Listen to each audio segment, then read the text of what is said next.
Welcome to the AI Arena tutorial series. Today we're going to be doing a general walkthrough of the UI of the application. And you see that we have access to two buildings, the marketplace over here and the main arena. We're not going to be focused on the marketplace for now, we're more focused on gameplay for this walkthrough. So we're going to head on over into the locker room. And you could think of the locker room as your hub, where you have access to a bunch of different types of functionalities, like player select, the leaderboard, the AI inspector, which we're going to be looking at a bit later, and the elevator, which will lead you to all our main gameplay modes. Now let's head on over here to see what we got. You'll see that we have three main gameplay modes: training, simulation, and ranked. Training is where you start coaching your fighter and showing it moves and how to behave in a fight. Simulation is where you actually test out your fighter against one of our pre-trained models. And ranked is the true test, where you fight other AIs that have been trained by other fighters from around the world. Now let's start off our loop with training, because at the beginning, all AIs don't know how to fight, and so you're actually going to have to show it what to do. To start, we're going to have to select the opponent that we want to fight against. I'll just choose the dummy for now. Additionally, you're going to have to select the stage, because each stage has a different configuration for the platforms. I'll select this one. Now that we're in training, you're probably tempted to just go up to your opponent and start beating it up, so that your AI learns how to fight. But if you do this right off the bat, your AI actually won't pick up on anything, because you'll notice that there's a red outline around the fighter.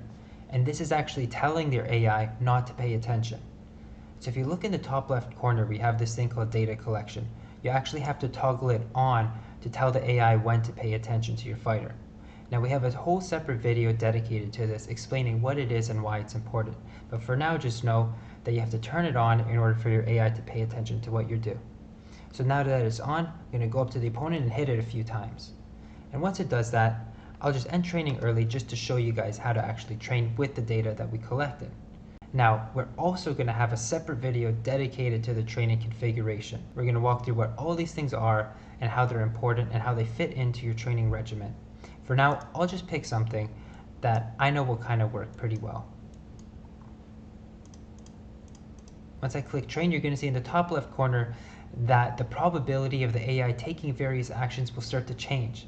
And this is where the magic happens of it actually learning. Let's click train and watch the magic happen. Isn't this cool? When I was punching, I was holding the right button and I was clicking the attack button over here. And you see that it increased the probability of attacking as well as increased the probability of holding right. And so the AI was actually picking up on what I showed it. Click the save button over here and you're going to get a MetaMask pop-up to just confirm the transaction. And what this is going to do is it's going to save the model on IPFS and then save the hash on the blockchain. I'm not going to save the model for the sake of this video, but in actuality, once you're happy with training, you would save it. Once you do that, you can head back home into the locker room, and now you can do whatever you want. But usually what you're going to want to do is you're going to head back over into the elevator, and you're going to want to test out what your AI has just learned. And you can hop on over to the simulation mode for this. I'm going to select an opponent. I'm going to select a stage. Might as well use the same stage that we trained at. Of course, I didn't actually save my model, so it's not doing anything useful, but I will show you in a future session when it actually does learn something useful that it'll actually apply what it learned in the match over here. Now I'll end simulation early, and that is pretty much it, guys. That is the core loop. Once you're ready with this, and you think your AI is ready for battle, then head on over to Ranked Battle and see where you stack up relative to your peers. Welcome to the AI Arena tutorial series. Today we're going to be going over some basic actions that you can do while playing the game. To start, let's go over movement. The basic movements in the game is moving left and right by running. We can move vertically by jumping. Each fighter has two jumps, one on the ground and one while in the air. And lastly, we can crouch. Now you can only do this on hard platforms, which is the big platform that you see over here. If you go onto soft platforms, which is these smaller ones, you can actually pass right through them by holding down. And similarly, you can pass above them by jumping through them as well. The other type of platform we have is this vertical one that you see in the middle, and this is a wall. If you go into the wall, you can actually grab onto it and jump off of it. Now we limit the amount of times you can do this to 3 before you fall off in order to prevent spamming. And finally, if you go on the hard platform and approach the edge, you're actually able to grab onto the ledge like this. Now this is great. If you don't have enough of a jump to make it right over the platform, you're able to grab onto the ledge and just come back up to safety. Now that's the basic functionality for movement. Let's move on to some attacks. I'll start with grounded attacks, and then we'll move on to aerial attacks and throws. For the grounded attacks, you have a few basics. The first is the jab. You can do a jab combo by continually pressing the button without holding any directions. Now, if you actually hold directions, you can change the type of attack you do. For example, if I hold up, you change it into an uppercut. Similarly, if you hold down, you change it into a down sweep. And finally, if you actually run at your opponent and hold a direction, you do a dash attack. Now, those are the basic attacks for while on the ground. There's also some special attacks you can do while on the ground. You'll have noticed that our fighters have been charging in the bottom left corners. You'll see that mine is electricity, and this allows me to throw a thunderbolt if you just press the special button like this. There's a few other attacks you can do while holding the special button.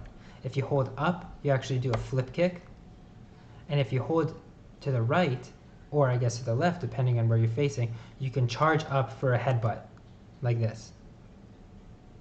Now those are everything that you can do on the ground, both in terms of special attacks as well as normal attacks. There's also a bunch of attacks that you can do while in the air, and I'll show you without the opponent first, and then later I'll show you with the opponent. So the first one is an uppercut. You can do this by holding up while in the air and attacking. The next one you can do is just a neutral one. If you don't hold any direction and press the attack button in the air, it just does this jab over here. Now you'll notice that when you jump and move backwards, your fighter actually doesn't change direction. And this is to allow you to do a back air. For example, if I move backwards while pressing the attack, it does a back air. Now this is generally speaking a more powerful attack than, for example, this attack over here. Now it does take a little more skill to land it properly, but when it does, it really sends your opponent flying. And finally, we have a down smash over here. While in the air, if you hold down and press the normal attack, it'll do this. Now this is great for knocking your opponent right off the platform. In order for me to show you some of these, let me show you some throws. In order to throw your opponent, first you have to grab them. And so when you're close enough, you can press the grab button to get them in your reach. Now, you can't just stand there forever, because after a period of time, you'll see that they get let go. Once they're in your grab, you can do 5 different things. The first is just punch them. The other 4 is throwing them, and you do that by pressing the 4 different directions. If you grab them and press forward, it'll do a forward throw. Similarly, if you grab them and throw backwards, it'll do a back throw. And the other 2 are vertical. If you grab them and throw them up, it'll do an up throw. And finally, if you grab them and throw them down, it'll throw them down. Now, most of the time when you do this, you're going to be on a platform, and so they're going to bounce off the platform. And there's a bunch of really cool combos you can do here.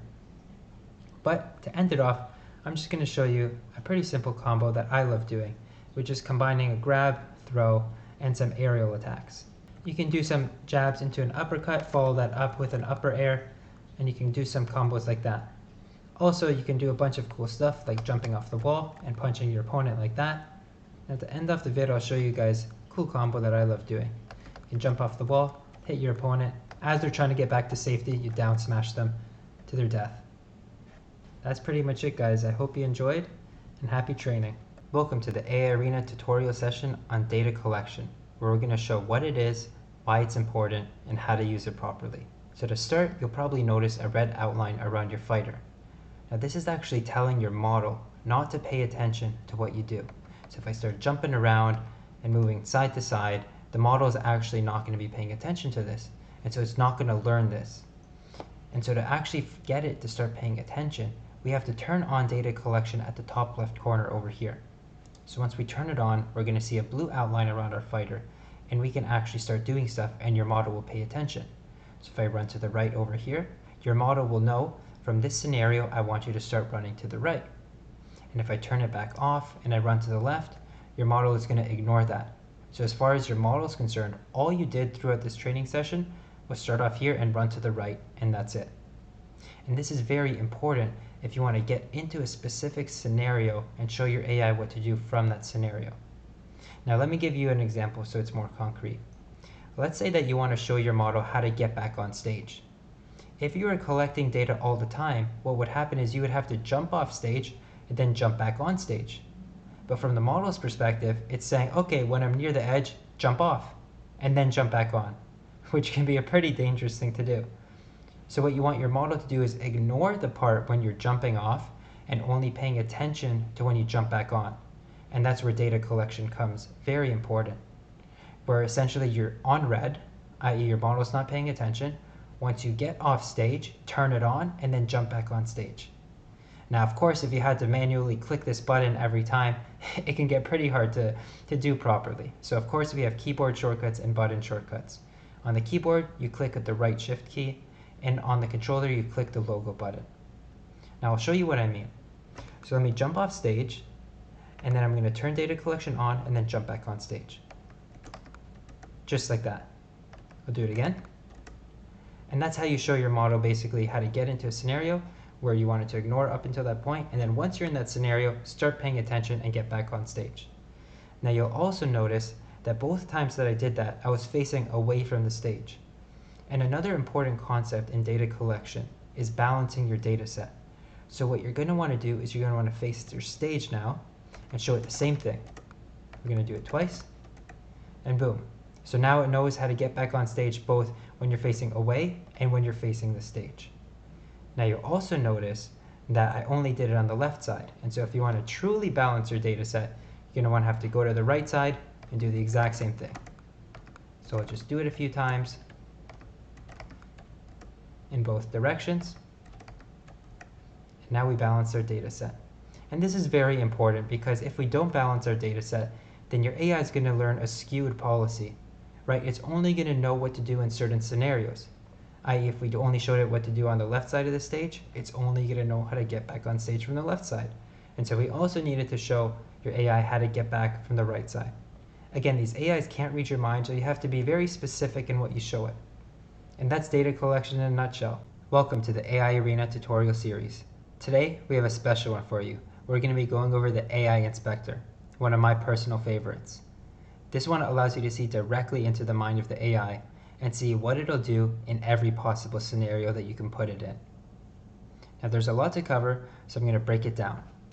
Let's start off with the top left corner over here. This is what shows you the AI's policy, which is basically the probability that it'll take a specific action in this state.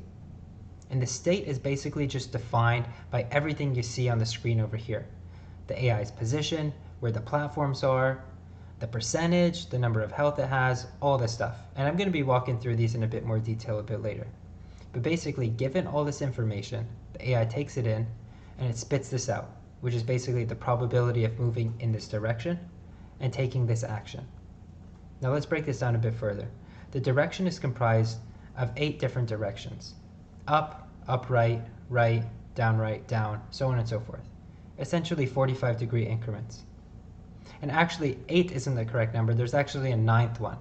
The 9th one is idle. And so you'll actually see here that the joystick is staying in the center.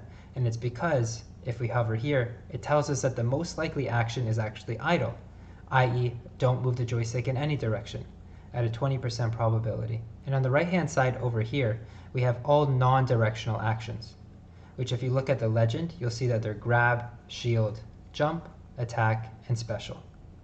And actually, similar to the direction, there's a 6th action over here, which is idle as well. And so, for example, if you add up all these probabilities, and let's say the probability of these 5 actions together is 80%, the remainder, which is 20%, is the probability of being in idle. And of course, the larger the bar here means the higher the probability that it'll take this action. And in the center here, this is what tells you the most probable action. So for example, the direction says do not move, while the non-directional action says grab. And so the most probable thing to do is grab. But for example, if the direction was up and it clicked this attack button, then the most probable action would be an uppercut. And once you understand this, then everything else starts making a little more sense. As you start moving things around and you start seeing the probabilities change, what it means is that you're putting your AI in a new scenario, i.e. it is taking in a new state, and a new state will result in a new action, because a policy is simply a mapping from states to actions.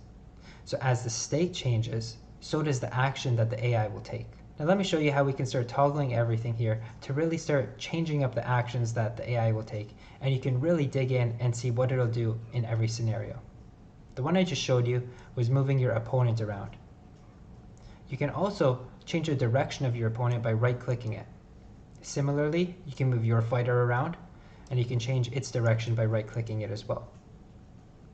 You can also move the platforms around over here. And you can change a platform into a wall by right-clicking it, and a wall back into a platform by right-clicking it as well. We also have X's over here if you ever want to remove a platform. And you can add back another platform up here. You can add multiple platforms if you want, and you can position them all. And this really allows you to make the map your own. You can really customize it and see what your AI will do in a custom-built environment. Now, why is this important? Because we care a lot about generalization. And so we want your AI to be able to perform well no matter what the stage conditions are. Because who knows, we might make a really strange environment going forward. You never know. And if you go over to the map select over here, you can actually see all the maps that we currently have. So at any point, if you want to erase your current setup, you can click on one of these maps and it will show you the configuration for that specific map. Similarly, if I switch to the throne room, for example, it shows the specific configuration for the throne room. And as you see, the platform setups are different for each of these. So you never know what platform setup we can have in the future. So it's always important to train your AI to be able to do well in all possible scenarios. I'll close the map select for now. There's a few other things we can toggle on the screen. For example, you can toggle the stocks. This is essentially the number of lives you have left. We always start the match with 3 lives, and if you lose all your lives, then you're done. You can toggle the percentage over here. You can toggle this over here, which is the elemental special power up. So once it's fully powered up, now you're able to use your elemental special. And while we're talking about elemental specials, you can actually toggle what element your opponent is, from fire to electric or to water. Now everything I showed you here was on your opponent. You can toggle all those exact same things on your fighter as well. So how many stocks you have left, what percentage you have. For example, maybe you want to train your fighter to fight differently at a high percentage or a low number of stocks relative to when it has a high stock and low percentage. And now you can target all this stuff. You can see what your AI will do in this scenario. You can hop back into training and say, maybe I want to show it to do something else in this specific scenario. Now there's 2 other important things that you still need to understand about the AI inspector. One is projectiles. So you can add in a projectile in here. So you know how we just talked about elemental moves? Each elemental move will actually be a projectile. And you can actually change the type of it by right-clicking. So right now it's fire. You can right-click and change it to a water projectile. Or you can change it to electric projectile if you want. Similarly, if you click on it, you'll see a white circle around it. You can then click R to start rotating it. And you can actually change the direction that the projectile is facing. And so for example, maybe you want to train your AI to only be scared of a projectile if it's facing you and not when it's facing away from you. Similarly, you only want to train your AI to be scared of a projectile when it's your opponent's projectile. So you can toggle this to switch from your projectile to your opponent's projectile. Similarly, if you want to get rid of the projectile from the scene, you can always just click on the X right above it. And finally, I want to show you how to use the action selector at the bottom. This will tell your AI what its previous action was, and this will tell your AI what your opponent's previous action was. So for example, let's say I wanted to teach my AI how to do a specific combo. For example, uppercut into a flip kick. It's going to be very important that I analyze what it does after it does an uppercut. So I can say, hold up and press this, and this will tell it to do an uppercut. And if I do an uppercut and my opponent's above me, I want to train it to do a flip kick, which is special plus up. And you see here it has a very low probability of special. So this is really good because I know exactly how to target my training in the next session for my AI. I'll put it in this scenario, I'll do the uppercut, and then I'll do the flip kick. And I'll do this multiple times, and then hopefully when I hop back into the inspector, it'll know that after I do this action to do a flip kick. And similarly, if your opponent, for example, is punching you and it's facing in your direction, maybe you want to teach your AI to shield more. And so you'd want to hop back into training, simulate that, and keep doing shield. And then when you hop back into the inspector, you should see the probability of shield increase in this specific scenario when your opponent's punching. And if at any point you want to revisit some of the basics of the AI inspector, of course you can always come back to this video, or you can click on this button over here to start the tour. And it'll do a walkthrough of each section of the AI inspector and with a brief description of what you can do and what you can toggle. Have fun inspecting, and I hope you guys can train an absolute beast in the arena. Catch you later. Welcome back to the AI Arena tutorial series. Today we're going to be going over settings, and we're going to start it off with the input settings over here. Now, while in any game mode, you can access this in the top right corner with this gear icon, and you should get this pop up. And don't worry, it'll pause the game. As you can see, the timer is paused at the top over here. Now the first one I'll show you is the keyboard settings, but the functionality is the exact same for the controller. Now we have a keyboard over here, and then we have the main actions at the bottom. And what you need to do is actually drag an action that you want to change over the specific key you want to apply it to. So for example, you see that down is now applied to the S key. You can also see it at the bottom over here. If you want to drag it to apply it, for example, to the X key, you would drag it right over here and let it go. And now it's applied to here. Now, it doesn't automatically get saved. You actually have to click Save Presets over here. And if at any point you've messed up your configuration and you just want to reset it back to the default, you can always just press Reset Presets over here and it'll reset them. And again, if I click on this gear icon in the top left corner, you'll see that it did in fact get reset to S being down. Now it's the exact same thing for the controller. You have your inputs down here that you can change, and you just drag it over a specific button. So for example, you see over here that the attack is the A button. It's over here. You can assign it, for example, to the Y button, like that. And now it's assigned to the Y button. If you want to save this, you just click Save Presets. Now you'll see that there's less options compared to the keyboard, and it's because the keyboard also had all of the direction actions over at the bottom as well. But we don't do that for the controller because we want to leave it as default that you can use either the analog stick or the D-pad to control the movement. So that's the input settings, but there's a lot more settings that we have access to in the main area. So let's head on over there. In any of the main areas in AI Arena, you will see in the top right corner, there's a gear icon. You can click on that and get access to the main settings of the game. I'll go tab by tab, but we'll start off at the general tab. Right now we only have one thing in here, but in the future we plan on adding more things to the general tab. For now, the only thing that you can change is your username. By default, it comes with your address, but let's say I wanted to change it to Guppy. I would type it in and then click Save, and then there, it's actually saved. And so if you refresh the page and come back, this will be your new username, and this will appear when you do ranked battle against other fighters. Let's go over to the display, because this is where I think some people will come to in order to optimize performance. Now, we have a bunch of things preset already that we think will give you a great experience to play the game. However, not everyone has the exact same hardware. And so if you have hardware that perhaps makes it a bit tougher to run, we have a bunch of settings that you can toggle to make the game actually run faster. Of course, it's at the cost of some rendering quality, but ultimately gameplay is the most important. So I'll kind of walk through these at a high level and show you guys kind of like what are the most important ones. So these ones I would try and take off last, right? Because this does really enhance the experience. These are the particle effects when you get knocked back, and the VFX, so the visual effects. When you hit, when you land, all that stuff. So I would try and save these, but if you really need to save on compute, you can always turn these off. But I'll keep them on for now. Some other things that you can do is you can actually make the shader quality low, right? This will definitely help with compute. We have a bunch of backgrounds that are really intricate and have a lot of layers.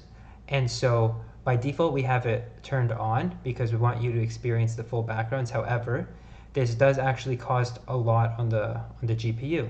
And so if you notice that there's frame drops when you're playing the game, you can always turn this off, and this should allow your game to run at a much faster pace. Similarly, you can always toggle off the training outline. Now, if you'll notice in the data collection video that we showed, the fighter had a red and blue outline around it when you were collecting data. In order to do this, it does come at the cost of some additional compute. So if you want to save on compute during the training session, you can always turn this off as well. And then there's a bunch of other stuff that help make the scene prettier that you can turn off, like anti-aliasing. You can do a custom pixel ratio, and you can dial this down to 1. And so with these settings, you should get a pretty fast game. And of course, if you turn these off as well, you get a really, really fast game. But for those that have a bit faster computers, you can basically turn these on, turn it to high, and turn these on, and you should get a pretty beautiful result, as well as something that runs at least 60 FPS. However, if you start noticing that you're playing at less than 60 FPS, feel free to start reverting some of these like I just showed you. And then of course, if you want to save it, then you could just click save here. Note that if you don't save it and you just exit out of here, nothing that you do here will be saved. And finally, we can go over to the sound settings over here. We have three main sound settings. We have the master volume, which is kind of the overall volume. We have the sound effects, and then we have the music volume. And so we separate the sound effects and music volume in case you, for example, don't want to listen to the music. I only put it at 0 because I was specifically working on sound effects, but usually I'd bump it up because I love the music in the game. And similarly, like you can customize this as you will. If you prefer listening to music and just want some sound effects kind of like there but not too in your face, then you can turn this down. If at any point you want to have other background music, maybe you want to turn this down without having to alter these, and then when you want to fully commit to listening to the game, you dial this right back up to 1. And then of course click save when you're done. And that's pretty much it. Those are the main settings for AI Arena. Hope you can customize it to your liking. And again, we'll see you in the arena. Welcome back to the AI Arena tutorial series. Today, we're going to be going over training configuration. And if you want to train the ultimate AI, it's key that you master this. This is basically telling your AI what to do with the data that you just collected. There's 3 big areas, and I'm going to go over each of them. Let's start off with training intensity. So this basically tells your AI how much of the data that you just collected to incorporate and to change its current policy, right? So you can imagine a low training intensity as basically marginally changing the policy by incorporating the data to a small extent, right? And this is great when you have a well-established policy, your AI kind of knows how to fight. Moderate is kind of like you want a decent amount of change, but you don't want too much change. And high is basically when you want to incorporate all the data. It won't completely override your previous policy, but it will change it to a large extent. And it could result in your AI essentially forgetting some of the other stuff that it has learned. So be careful when you do this. Now, I'm also going to hop back and forth between the advanced config and the simple config, just to explain the training intensity for both sets of audiences. Now for the advanced config, this is more so when you have a decent grasp of machine learning, or at least these concepts. But don't worry, if you don't, you can always learn about them by hovering over this question mark, and it kind of explains what each of these are. But for the people who are familiar with machine learning, we give you some basic hyperparameters you can tune, like epochs, batch size, learning rate. And then these two, some machine learning people might also not be familiar with, which is lambda. And specifically, we split it up into directional lambda and action lambda. Now you can think of lambda as being how strong you want your prior to be on your previous policy. So you can imagine that you have a policy and you trained it really well, and you don't want the new data to completely override it. So you would set this to a really large number. And this basically says that you want to trust your prior policy a lot more than the new data that you collected. And so this will result in very marginal training. And we split it up for people that maybe have a very solid directional policy, but not so much an action policy. And so you can say, I want to keep what I'm doing direction-wise, but I want to change what I'm doing action-wise, and vice versa. Usually though, when you're just starting off training, you're going to probably want these at 0 because your model doesn't really know what to do. So you don't want it to remember that. So that's basically training intensity. Let's hop back into the simple config for the focus area. Now for the focus area, these are basically areas where you can tell your AI what to focus on during training. And this is very important because your AI cannot read your mind. And so what results is something that's called spurious correlations, where the AI will find patterns where patterns really shouldn't exist. And so what you can do to prevent that from happening is you can explicitly say, I want you to focus on the opponent positioning, just so that the AI doesn't accidentally find this weird relationship with health that happened to hold true when you were showing it the data, but is not really what you intended for it to learn. And so we have a bunch of these, and again, you can just hover over the question mark beside it to get a full description of what each of these mean. The advanced config is the exact same thing, however, we just provide you with a lot more inputs that you can toggle. In the simple config, we essentially group a lot of these together for you. And finally, we have the data cleaning part. So first I'm just going to talk about this concept of sparsity. And then I'm going to go over to some of the more advanced concepts. Basically, when you have data collection turned on, but you're not doing anything. They don't really want to train on idling for most cases, and so we provide you the ability to just remove sparsity in case you accidentally were idling when you didn't really mean to. Of course, if you want idling as part of your strategy, feel free to not toggle this. That's why we provide you with the option. Now let's get into something a bit more advanced over here. So usually I like training with remove sparsity, so I'll just keep that on for now. And then we have two additional ways to clean your data, and this is essentially to balance data. Now I'll briefly explain this problem of imbalanced action labels. So basically, our neural network has two heads, and so it tries to do both a directional action and a non-directional action at the same time. But what happens when it's trying to learn from you is that the data set is actually very skewed to dominate on directional actions, and that's because when most people play fighting games, they're holding a direction. And so for most of the 60 frames in a second, you actually have input from the direction. But this is not true for the non-directional actions, where instead of holding it, you're clicking it. And on average, humans have a response time of being able to click a button 1 every 15 frames, or about 4 times a second if you're mashing a button.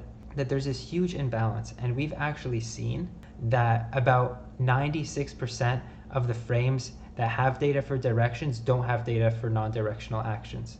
And so we provide you with some ways to solve this. So one way is oversampling. For those in machine learning, you'll be very familiar with this.